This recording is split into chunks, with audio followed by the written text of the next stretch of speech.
Hello everyone. Last class जो थी अपनी उसमें हम लोगों ने इलेक्ट्रिक डाइपोल के बारे में काफ़ी सारी स्टडीज़ की हैं। इलेक्ट्रिक डाइपोल के बारे में समझा, इलेक्ट्रिक डाइपोल मोमेंट के बारे में समझा, इलेक्ट्रिक डाइपोल की डिपेंडेंसी के बारे में समझा, इलेक्ट्रिक डाइपोल जो है उसके एक्सियल पॉइंट, उसके इक्वेटोरियल पॉइंट और एनी पॉइंट के ऊपर इलेक्ट्रिक फील्ड इंटेंसिटी क्या होगी, इन सब चीज़ों के बारे में हमने पढ़ा। आज जो हम बात करने वाले हैं वो है हमारा टॉपिक टॉर्क से रिलेटेड। टॉर्क, ये टॉर्क जो है इसी से हमें समझना है कि अगर हम किसी भी डाइपोल को एक यूनिफॉर्म इलेक्ट्रिक फील्ड में रख देते हैं तो उसके ऊपर क्या इफेक्ट पड़ता है, उसके ऊपर लगने वाले फोर्स जो हैं वो किस तरीके से अप्लाई होते हैं, जिनकी वजह से उसके ऊपर क्या एक नई फिजिकल क्वांटिटी बनती है। तो जो नई फिजिकल क्वांटिटी बनती है वो होती है torque. Torque on an electric dipole placed in uniform electric field. ठीक है, तो according to topic we can draw a diagram. In this diagram firstly we used uniform electric field like this format. ठीक है, this is the uniform electric field. Uniform electric field, that means parallel to each other. Every field lines parallel to each other.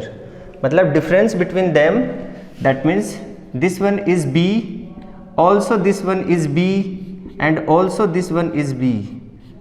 Just like uniform electric field.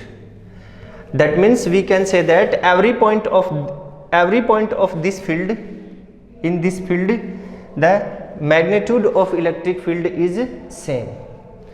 तो इस वजह से हम इसको क्या बोलते हैं, यूनिफॉर्म इलेक्ट्रिक फील्ड बोलते हैं। ये आपकी यूनिफॉर्म इलेक्ट्रिक फील्ड यहाँ पे हमने बनाई है और हमने इसको डिनोट कर दिया है ये वेक्टर ई से। ठीक है, इसकी डायरेक्शन ये है, ये लीजिए। अब हमने क्या किया, अब हम एक डाइपोल लेके आए। ये लीजिए हमारा डाइपोल है जो इस यूनिफॉर्म इलेक्ट्रिक फील्ड के साथ में, ये हमारा डाइपोल है इस तरीके से। ये नेगेटिव क्यू चार्ज है, ये पॉजिटिव क्यू चार्ज है, इस तरीके से डाइपोल है। और ये है डाइपोल का सेंटर, ये डाइपोल का सेंटर बना दिया हमने। थोड़ा सा नीचे कर देते हैं मिड पॉइंट पे, ये है डाइपोल का सेंटर। ठीक है, अब देखिए इस यूनिफॉर्म इलेक्ट्रिक फील्ड से डाइपोल जो है वो सपोज करते हैं कि थीटा एंगल बना रहा है। थीटा एंगल के ऊपर वो इसके ऊपर रखा हुआ है यूनिफॉर्म इलेक्ट्रिक फील्ड में। ठीक है, तो हमें पता है कि इलेक्ट्रिक फील्ड के अंदर कोई भी चार्ज अगर रखा हुआ होता है तो उस पर एक फोर्स अप्लाई होता है और उस फोर्स की वैल्यू होती है F = QE। क्या होती है उस फोर्स की वैल्यू, F = QE। ये चीज़ हम स्टार्टिंग में ही स्टडी कर चुके हैं। जब हमने चैप्टर को स्टार्ट किया था, इलेक्ट्रिक फील्ड जब हमारे स्टार्टिंग में आई थी उसी टाइम मैंने आपको ये बताया था।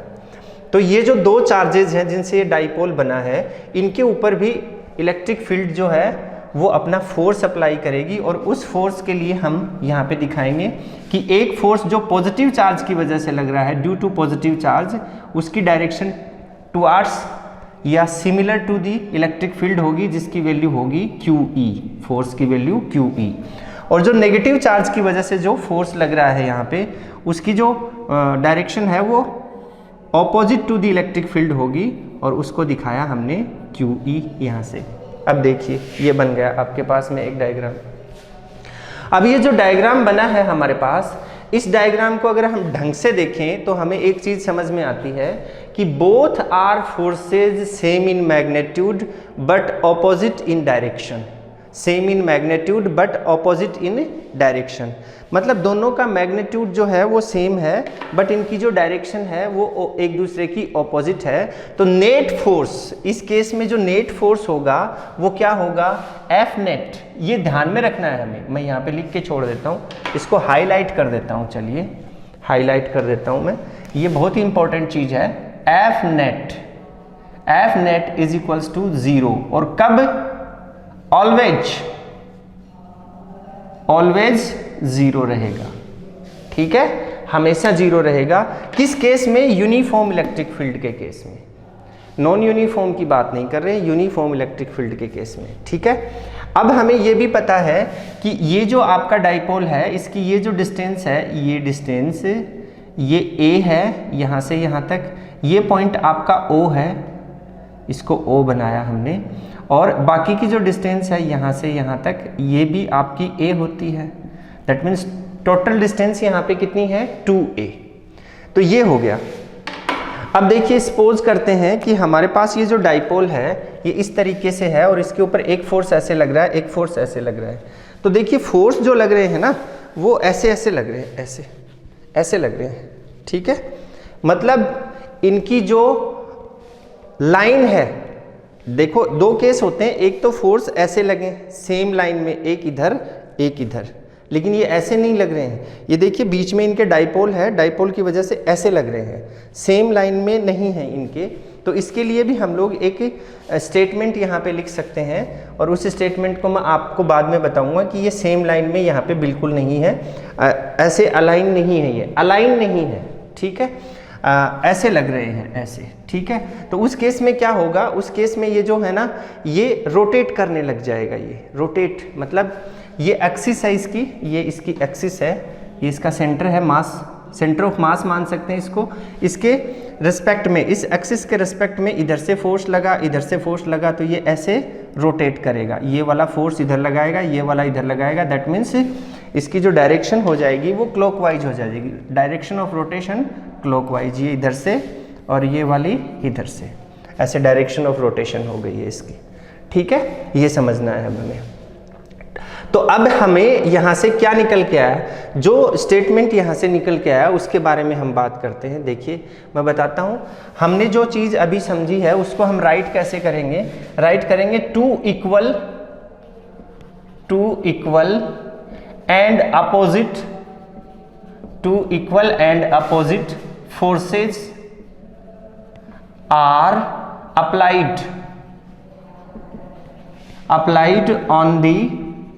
applied on the डाइपोल के ऊपर अप्लाई हो रहे हैं, सेम अभी जो केस मैंने बताया आपको उसी तरीके से dipole, but don't have different line action, ठीक है, इस तरीके से ऐसे हम इसको दिखा सकते हैं। But don't have different line action, मतलब इनका जो फोर्स का जो एक्शन ऑफ लाइन है वो अलग अलग है, दोनों की डिफरेंट है, सेम नहीं है। तो यहाँ पे डोंट नहीं आएगा, but have different line of action, but have different line of action, ठीक है, लाइन ऑफ एक्शन।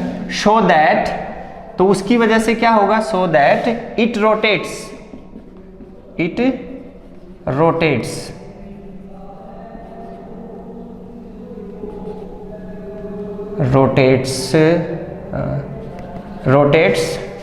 अबाउट, किसके रिस्पेक्ट में रोटेट करेगा, about centre of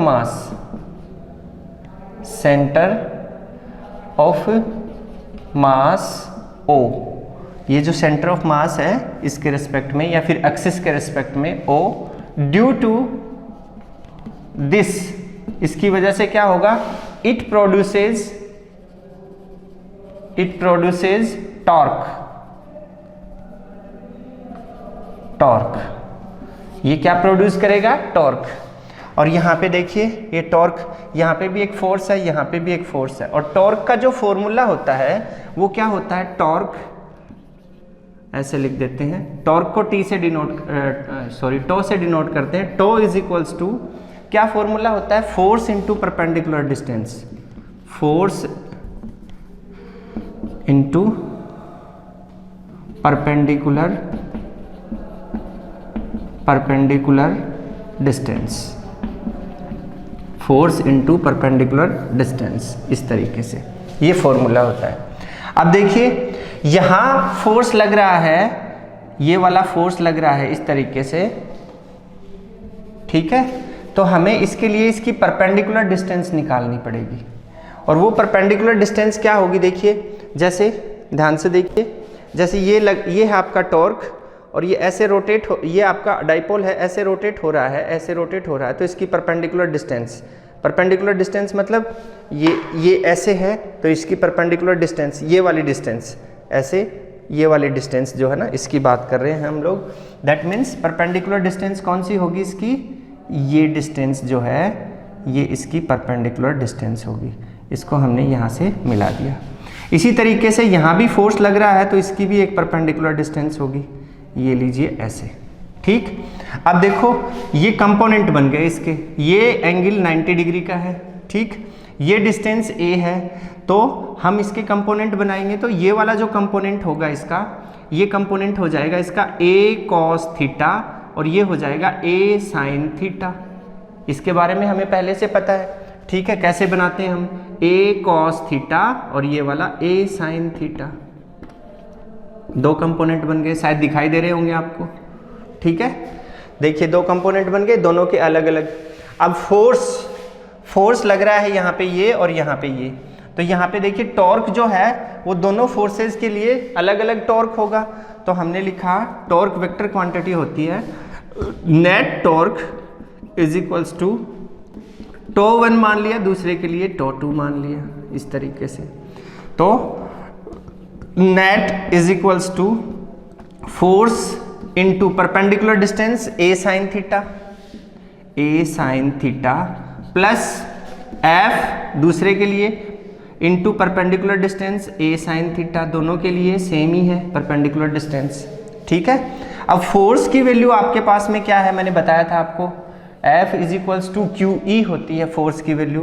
then tau net is equals to, आप लिख सकते हैं यहाँ पे फोर्स की वैल्यू है QE A sin थीटा और ये भी बन गया QE A sin थीटा दोनों।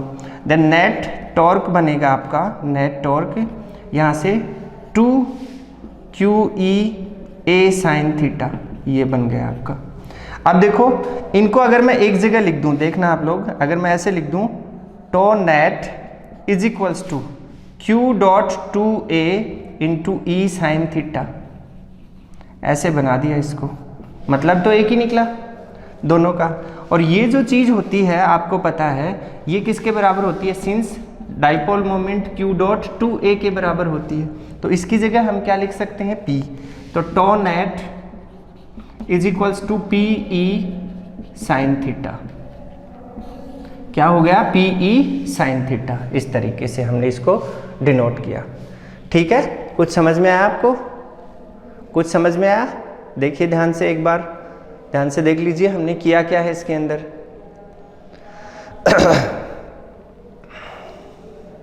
PE sin थीटा है आपके पास, क्लियर।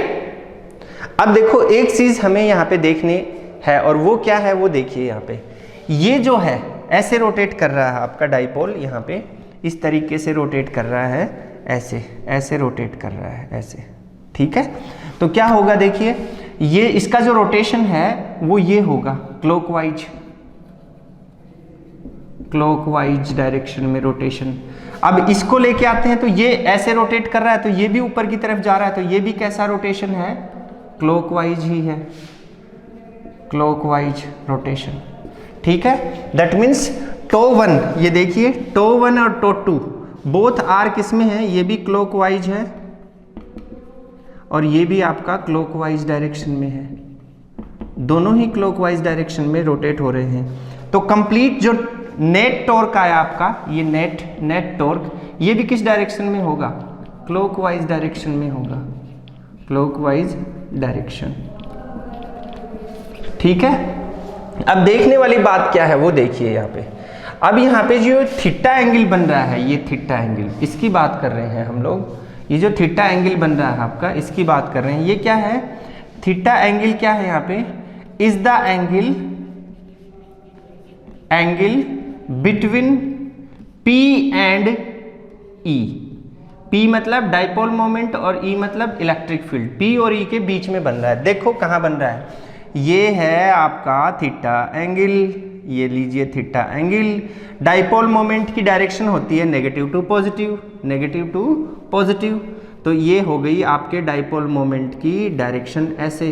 तो दोनों के बीच का एंगल क्या है, ये P हो गया और ये E हो गया, तो दोनों के बीच का एंगल थीटा। तो हम इसको कैसे दिखा सकते हैं, अगर मैं आपको बोलूं तो हमने इसको ऐसे दिखा दिया, ये लीजिए ये आपका P है, ये आपका E है, ये आपका थीटा है, इस तरीके से। और इसका जो रोटेशन है वो कैसा है, ये वाला क्लॉकवाइज, क्लॉकवाइज रोटेशन है इसका, ठीक है।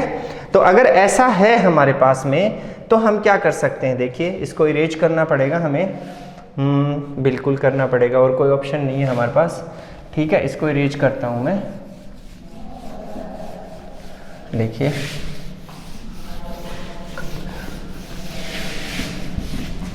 ठीक है। तो ये जो केस आया आपके पास, ये केस आ गया है क्लॉकवाइज डायरेक्शन के लिए आया। तो अब देखिए हमने एक 11th क्लास में एक चीज़ पढ़ी थी, टॉर्क के बारे में भी हमने 11th क्लास में पढ़ा था। और ये जो अभी एक वेक्टर जो क्वांटिटी आई हुई है ये स्केलर फॉर्म में है, ये स्केलर फॉर्म में है।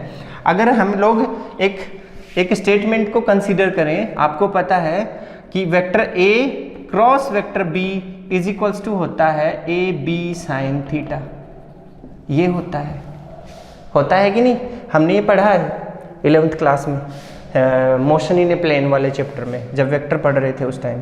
तो इसी फॉर्मेट में ये आया है आपका। दूसरी चीज ये क्लॉकवाइज डायरेक्शन में है, समझ रहे हैं ना आप, दूसरी चीज क्या है, ये क्लॉकवाइज डायरेक्शन में है। इस वजह से हम इसको कैसे डिनोट करते हैं, अगर ये क्लॉकवाइज डायरेक्शन में है तो हम इसको डिनोट कर सकते हैं सिमिलरली, ऐसे डिनोट कर सकते हैं हम इसको, टो नेट वेक्टर फॉर्म बना देंगे इसकी, vector form tau net is equals to vector P cross vector E, और साइन थीटा वहां से रिमूव हो गया, ये इसकी वेक्टर फॉर्म आ गई। अब देखो क्या इसको उल्टा लिख सकते हैं हम लोग, देखना आप, क्या मैं इसको ऐसे लिख सकता हूं, tau net is equals to E vector cross P vector, क्या ऐसा पॉसिबल है, नहीं, क्रॉस प्रोडक्ट में ऐसा पॉसिबल नहीं है, हम इसको ऐसा डिनोट नहीं कर सकते। दूसरी चीज देखो, ऐसा डिनोट करने के लिए हमें क्या करना पड़ेगा, ऐसा डिनोट करने के लिए एक तो इसका जो एंगल है बीच का और उसका सिंबल बदल जाएगा डायरेक्शन बदलने की वजह से। तो अगर देखिए P यहाँ है और E यहाँ है और थीटा एंगल यहाँ है, अगर इनका रोटेशन ऐसा है तो हम इसको ऐसे डिनोट करेंगे, और अगर इनका रोटेशन ऐसे है, एंटी क्लॉकवाइज डायरेक्शन में है, तो हम इनको ऐसे डिनोट कर सकते हैं। लेकिन एंटी क्लॉकवाइज डायरेक्शन में इनका नहीं है, वो हमने देखा, इनका क्लॉकवाइज डायरेक्शन में है, तो हम इसको ऐसे ही डिनोट करेंगे। ये वाली चीज़ हो गई आपकी। तो ये फॉर्मूला निकल के आया आपके लिए, ठीक है। अब हम इसके कुछ केसेस के बारे में बात करेंगे। जैसे हमने एक केस तो ये याद रखना है आपको कि यूनिफॉर्म इलेक्ट्रिक फील्ड में अगर कोई डाइपोल को हम रखते हैं तो उसके ऊपर अप्लाइड जो नेट फोर्स है वो हमेशा 0 होता है, ये चीज़ हमें याद रखनी है। तो अब देखो और क्या केसेस बनते हैं इसके ऊपर, वो बताता हूं मैं आपको।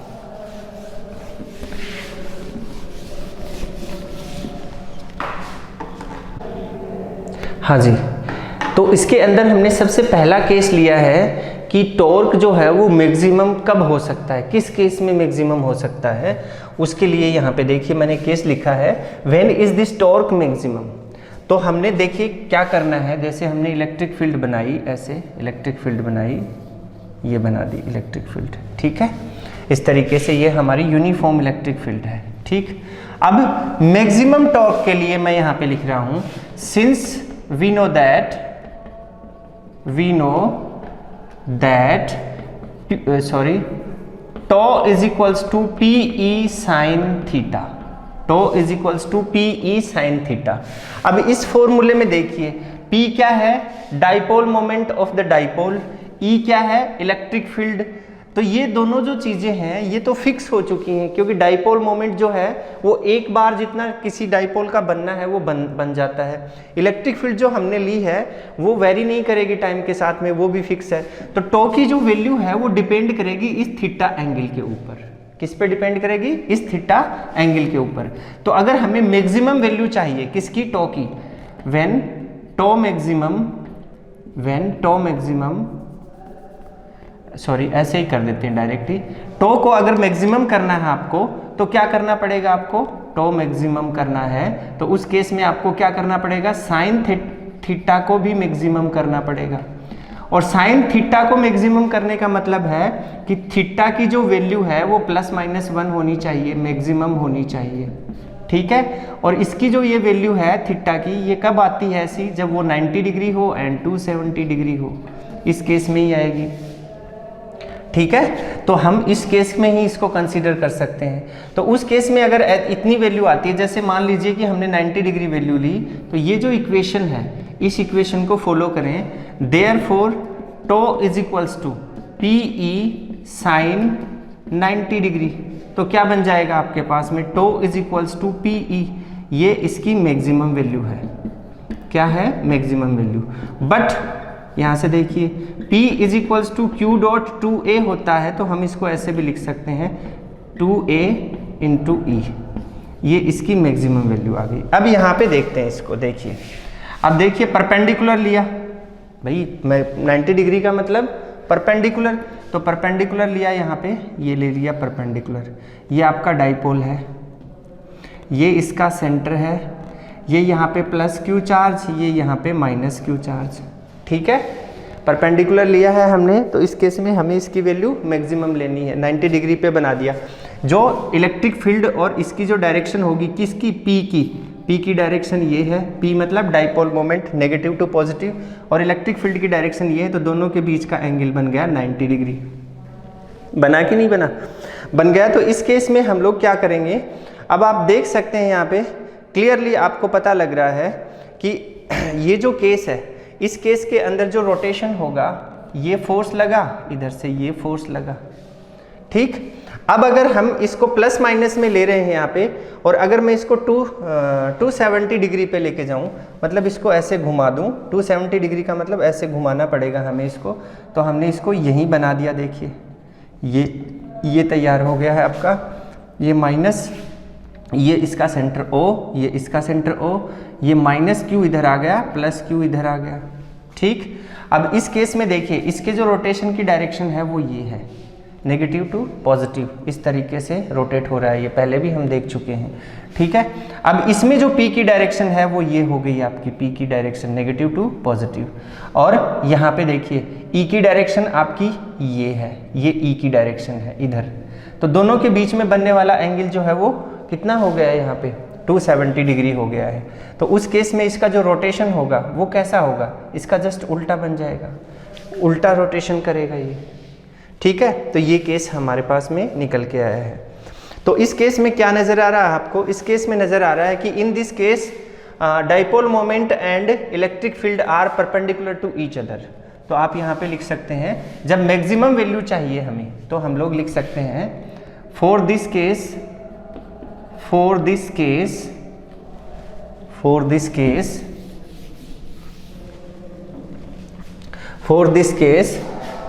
P and E are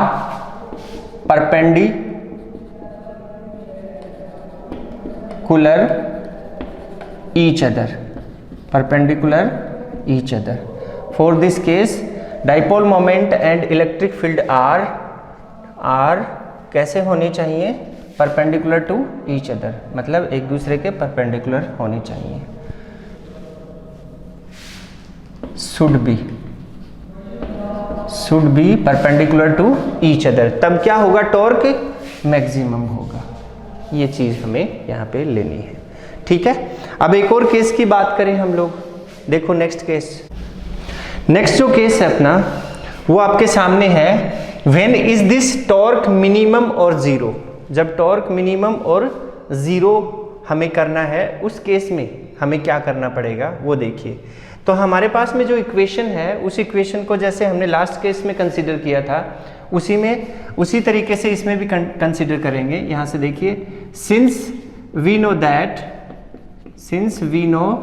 that tau net is equals to होता है PE साइन थीटा। और आपको पता है लास्ट में मैंने बताया था कि ये थीटा पे डिपेंड करता है। किस पे डिपेंड करता है, थीटा पे, क्योंकि यहाँ पे वेरिएबल क्वांटिटी थीटा है। तो मिनिमम करना है आपको, तो उस केस में हम लिखेंगे टो नेट को अगर मिनिमम करना है, आपको मिनिमम करना है, तो उस केस में आपको साइन थीटा को भी मिनिमम करना होगा, साइन थीटा भी मिनिमम करना होगा। और साइन थीटा को मिनिमम करना है तो थीटा को भी मिनिमम करना होगा, मिनिमम करना होगा। और theta minimum that means theta is equals to 0 degree, ये लीजिए 0 डिग्री, और theta is equals to 180 degree. दो पोजीशन आ गई आपकी। दैट मीन्स साइन थीटा को मिनिमम करने का मतलब है साइन थीटा की वैल्यू 0 लेके आनी है हमें, और वो इस केस में आती है आपके पास। ठीक है, तो अब अगर इसको फॉलो करें हम लोग, क्या करें, फॉलो करें, तो मैं आपको एक बात बताता हूँ। दो डायग्राम बनाते हैं अपन, सबसे पहले इसी को फॉलो करेंगे, देखना आप लोग। और दो डायग्राम बनाते हैं हम लोग। देखिए दो डायग्राम बनाए हमने। एक में लिखा यहाँ पे डायग्राम में when theta is equals to 0 degree, और ये डायग्राम बना दिया हमने। ये लीजिए इस तरीके से, ये एक इलेक्ट्रिक फील्ड है, यूनिफॉर्म इलेक्ट्रिक फील्ड। और यहाँ पे लिखा हमने when theta is equals to 180 degree, तो हमने ये डायग्राम बनाया यहाँ पे ऐसे। ये भी आपकी इलेक्ट्रिक फील्ड है। ठीक है, अब देखिए इसके अंदर हमने एक डाइपोल लिया, ये लीजिए डाइपोल लिया हमने, ये डाइपोल है आपका, इस तरीके से दिखाया डाइपोल को। इसमें भी हमने डाइपोल लिया, इस तरीके से दिखाया। ठीक है, इसमें देखिए, इसमें theta is equals to 0 degree. Theta is equals to 0 degree का मतलब है P एंड E के बीच का angle, angle between P and E।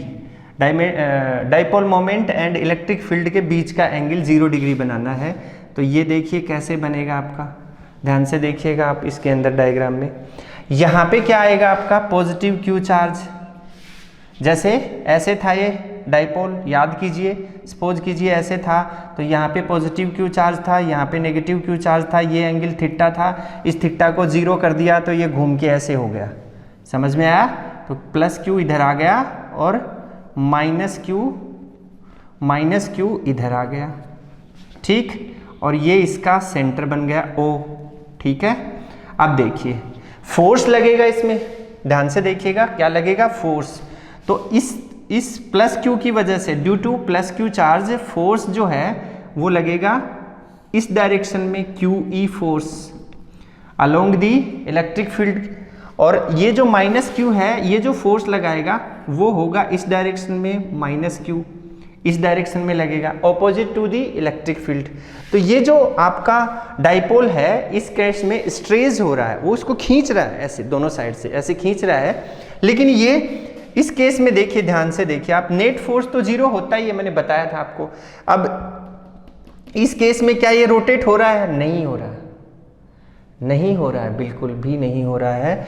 जो मैंने आपको थोड़ी देर पहले बताया था, एफ नेट, देखिए यहां लिख देता हूं, F net is equals to 0। इसका मतलब समझते हैं आप, इसका मतलब समझते हैं, थोड़ा सोचिए क्या हो सकता है इसका मतलब। इसका मतलब है ट्रांसलेशनल इक्विलिब्रियम। मतलब ये जो डाइपोल था उस केस में ये अपनी एक्सिस पे ही रोटेट कर रहा था, इसमें ट्रांसलेशनल डिस्प्लेसमेंट नहीं हुआ था बिल्कुल भी, ऐसे ऐसे घूम रहा था ये पंखे की तरह। लेकिन इसके अंदर ये ऐसे खिसक के यहाँ थोड़ी ना आया, यहाँ या ऊपर नीचे किधर भी नहीं गया। तो उस केस में ट्रांसलेशनल इक्विलिब्रियम जो है इसका वो 0 था, F net is equals to 0 होने की वजह से। अब इसमें देखिए, इसमें रोटेशन भी नहीं हो रहा है, मतलब टॉर्क भी प्रोड्यूस नहीं हो रहा है इस केस में। मतलब ये इसको इधर खींच रहा है, ये इसको इधर खींच रहा है। तो ये जैसे मान लीजिए कि मेरे पास में ये डाइपोल है, इस डाइपोल को मैं ऐसे ऐसे खींच रहा हूँ दोनों साइड से, तो ये ना तो इधर घूमेगा ना इधर घूमेगा, किसी भी साइड में नहीं घूमेगा, ऐसे एक जगह रुका हुआ रह जाएगा। तो उसको हम बोलते हैं इक्विलिब्रियम कंडीशन। इस तरफ फोर्स, इस तरफ फोर्स, रोटेशनल नहीं हुआ, रोटेशन नहीं हुआ, तो उस केस में हम क्या बोलेंगे, जैसे इसके लिए हमने बोला था ट्रांसलेशनल इक्विलिब्रियम, उसी तरीके से हम यहाँ पे ये भी बोल सकते हैं कि ये रोटेशनल इक्विलिब्रियम में भी है। ठीक, और इसकी जो कंडीशन होगी वो कैसी होगी, स्टेबल।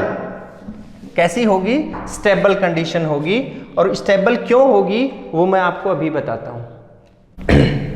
अब देखिए स्टेबल क्यों होगी, वो उसका जो रीज़न है, देखिए हमने इससे पहले वाले जो केसेस पढ़े थे, जैसे हमने टो की वैल्यू निकाली, टॉर्क की वैल्यू निकाली, तो उसमें जो फोर्स लग रहा था वो किसी लाइन के अलोंग में नहीं था। मतलब हम इस चीज़ को कैसे बता सकते हैं कि जो फोर्स लग रहा था उस केस में वो इस तरीके से लग रहा था, इस तरीके से, ऐसे बिल्कुल आमने सामने नहीं लग रहा था, ऐसे लग रहा था इस तरीके से, ठीक है।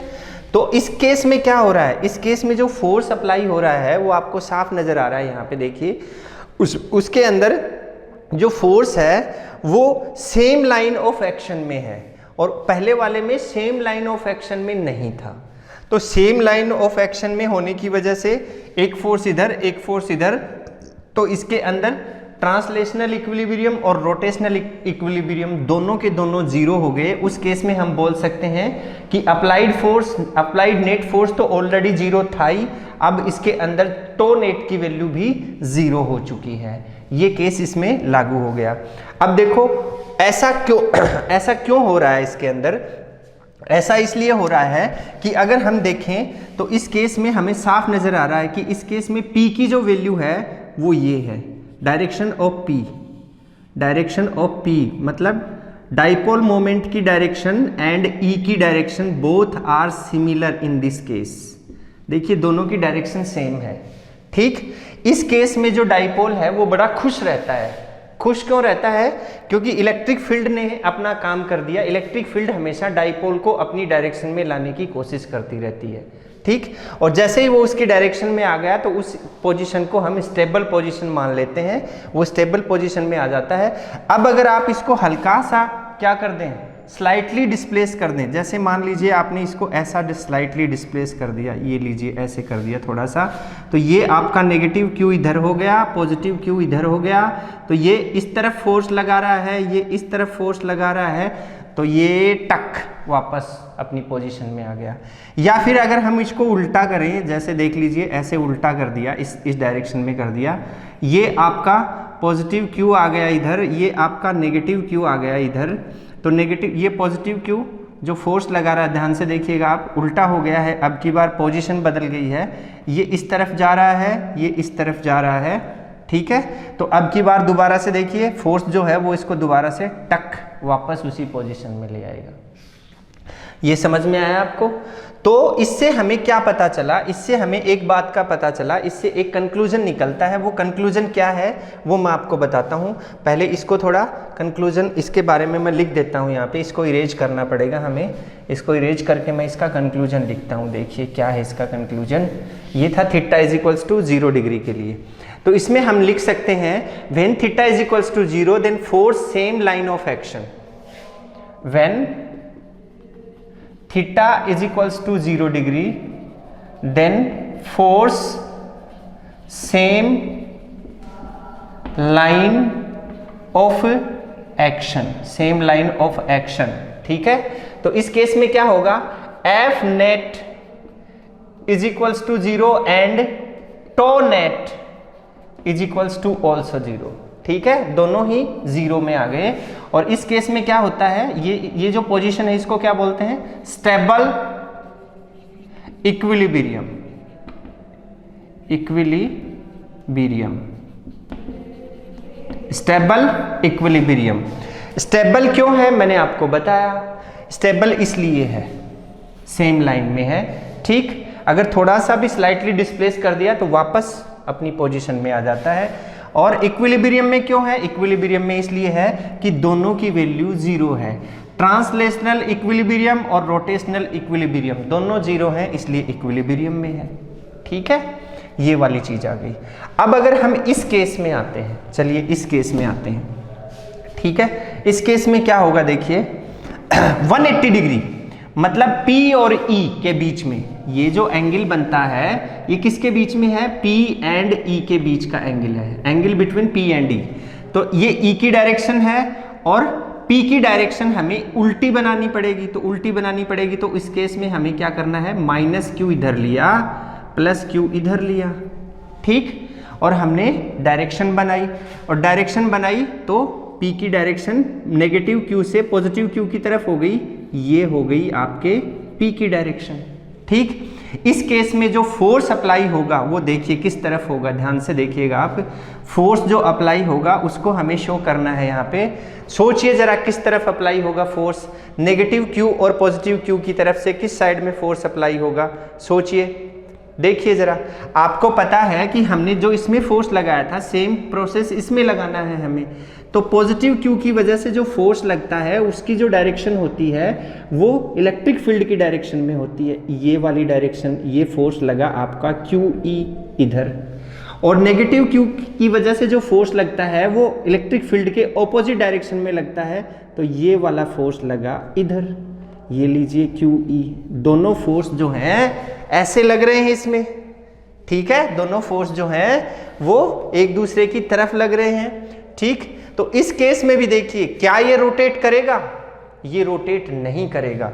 और इस केस में भी अगर हम लोग कुछ कंक्लूजन निकालें तो इस केस में भी ये रोटेट नहीं करेगा। लेकिन अगर इसको स्लाइटली डिस्प्लेस कर दिया जाए, ये मान लीजिए ये है आपका, क्या है ये, इसका सेंटर O, और इसको हमने अगर स्लाइटली डिस्प्लेस कर दिया इस तरीके से, थोड़ा सा डिस्प्लेस कर दिया यहाँ पे, तो ये जो चार्ज है Q ये इधर आ गया प्लस, और ये जो चार्ज है माइनस Q ये इधर आ गया माइनस Q। तो ये प्लस Q चार्ज लगाएगा इलेक्ट्रिक फील्ड की डायरेक्शन में फोर्स, और ये लगाएगा इस डायरेक्शन में फोर्स, ये QE, और ये इधर भी QE। तो अब की बार ये रोटेट होना शुरू हो जाएगा। क्यों हो जाएगा रोटेट होना शुरू?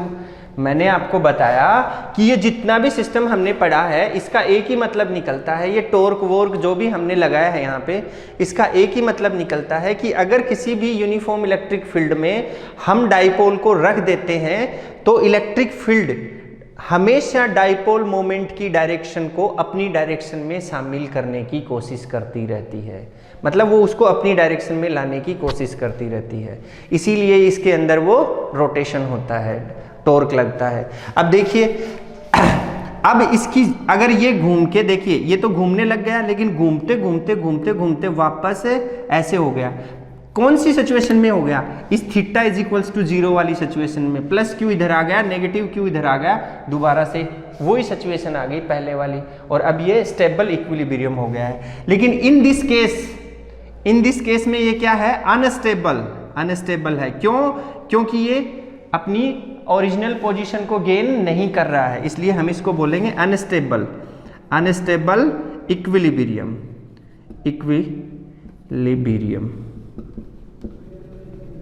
अनस्टेबल इक्विलिब्रियम केस है ये आपका, ठीक है। ये चीज इसके अंदर होती है। अगर इसको इस साइड में डिस्प्लेस कर दें हम लोग, ऐसे डिस्प्लेस कर दिया मान लीजिए, ठीक है, तो ये नेगेटिव Q आपका इधर आ गया, ये पॉजिटिव Q आपका इधर आ गया, ठीक है, स्लाइटली डिस्प्लेस किया इसको, तो नेगेटिव Q जो है वो ऑपोजिट डायरेक्शन में फोर्स लगाता है ऐसे, ठीक, और पॉजिटिव Q है वो इस साइड में फोर्स लगाता है इलेक्ट्रिक फील्ड की डायरेक्शन में। तो अब की बार देखिए ये ऐसे जाएगा, अब की बार ये ऐसे घूमेगा, टक टक टक टक टक, और नेगेटिव इधर और पॉजिटिव इधर, वही पोजीशन आ गई, जैसे इसमें आ रही थी वैसे इसमें आ गई।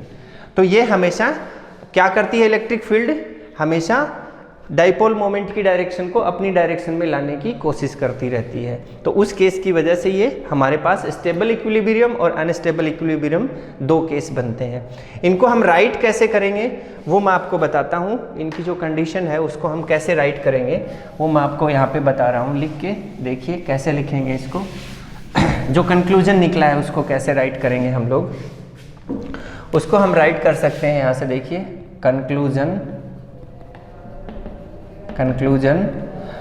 तो इस कंक्लूजन में हम लिख सकते हैं इन दिस केस, ऐसे लिख देंगे स्टार लगा के, इन दिस केस, ठीक है, when we slightly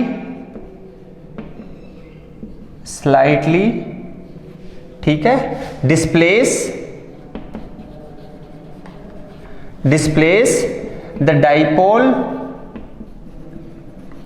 dipole, then its gain oven position, अपनी ओवन पोजीशन में आ जाता है। कब होता है ऐसा?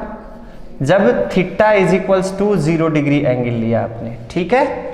तो इससे हमें क्या पता चला, एक जो दूसरा केस था उसमें भी हमने डिस्प्लेस किया तो भी उसी में किस में आ रहा है, वो कौन से केस में आ रहा है? जब देखिए theta is equals to 180 degree angle लिया तो हम क्या लिख सकते हैं, हम लिख सकते हैं इलेक्ट्रिक फील्ड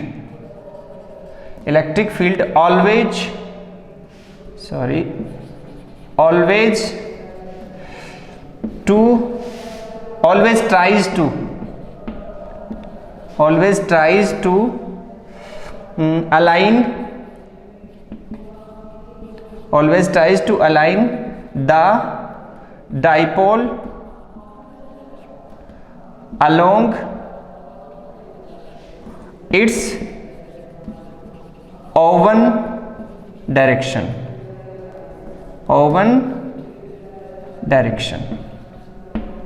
ये वाली चीज समझ में आया कुछ? ये है आपका फिनोमेना। टॉर्क कैसे बनता है, क्यों बनता है, उसका रीजन क्या है, वो स्टेबल अनस्टेबल कंडीशन, सब चीज़ें आपको मैंने इसके अंदर समझाई हैं। अब देखो पूरे जो टॉपिक को हमने स्टडी की, उस पूरे टॉपिक को स्टडी करने के बाद में हमें मिला क्या, फाइनली जो कंक्लूजन निकला वो क्या है? अगर हम लोग इसमें नॉन यूनिफॉर्म इलेक्ट्रिक फील्ड ले आए, क्या ले आए? नॉन यूनिफॉर्म इलेक्ट्रिक फील्ड, तो क्या होगा देखते हैं। जो कंक्लूजन निकला है उसके बेस पे हम लोग देखते हैं कि उस केस में क्या होगा हमारे पास। तो मैं यहाँ पे राइट कर, हाँ, तो ये जो केस है इससे देखिए यहाँ पे ये जो कंप्लीट केस है, इस कंप्लीट केस में हमने यूनिफॉर्म इलेक्ट्रिक फील्ड अप्लाई की थी। क्या अप्लाई की थी? यूनिफॉर्म इलेक्ट्रिक फील्ड दोनों केसेस में। तो हमें क्या मिला इस केस में? हमें मिला F net is equals to 0 and tau net is equals to also 0। ये दोनों केस में मिला। ये थी यूनिफॉर्म इलेक्ट्रिक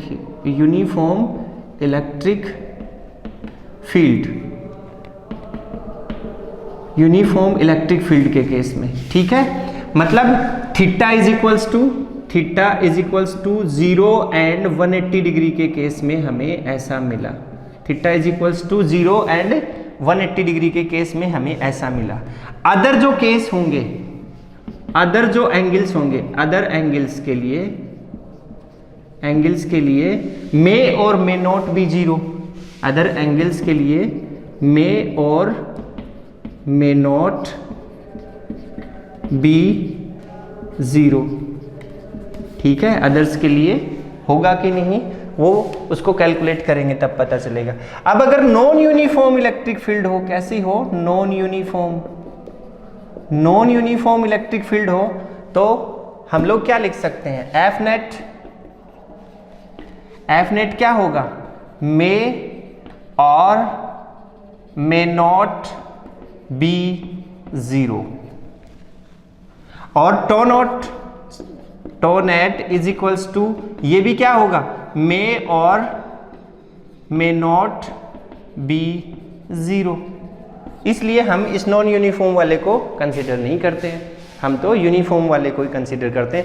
और यूनिफॉर्म वाले केस में हमेशा हमें एक बात याद रखनी है। क्या याद रखनी है? कि यूनिफॉर्म वाले केस के अंदर 0 डिग्री और 180 डिग्री वाले केस के अंदर एफ नेट और टो नेट की वैल्यू 0 होगी। दैट मीन्स ट्रांसलेशनल इक्विलिब्रियम और रोटेशनल इक्विलिब्रियम दोनों इसके अंदर बनेंगे। बट इनके अलावा जो केसेस होते हैं उसके अंदर मे और मे नॉट भी 0। ये आपका टॉपिक हो गया है। नेक्स्ट टॉपिक हम नेक्स्ट क्लास में डिस्कस करेंगे। और आज के लिए इतना ही। बोर्ड एग्जाम्स के पर्पज से भी काफ़ी इंपॉर्टेंट है और अदर एग्जाम्स के पर्पज से भी काफ़ी इंपॉर्टेंट टॉपिक है। Have a nice day everybody. फिर मिलते हैं एक नए टॉपिक के साथ। जय हिंद, जय भारत।